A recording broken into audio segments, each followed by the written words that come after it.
How to start manufacturing business of xanthan gum.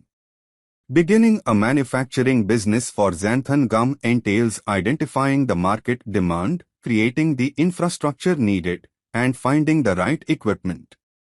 Xanthan gum is a multifunction polysaccharide that is widely adopted in the food, pharmaceutical, and oil extraction industries for its thickening and stabilizing capabilities. Market demand for xanthan gum. The xanthan gum is seeing increasing demand across the globe and is identified as having potential market growth to be driven from a handful of industries. Food industry. Xanthan gum has widespread uses as a thickening agent in gluten-free products, sauces, and dressings. Overall, the demand for convenience and processed foods has added some stimulant for market growth.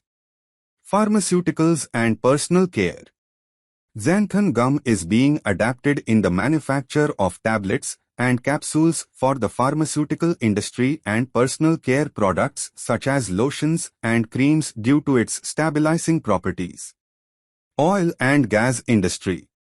Xanthan gum is used in hydraulic drilling fluids for mud losses and maintaining borehole stability while enhancing fluid flow properties. Have any questions or want to share your experience? Drop a comment below. Thanks for watching and see you in the next video.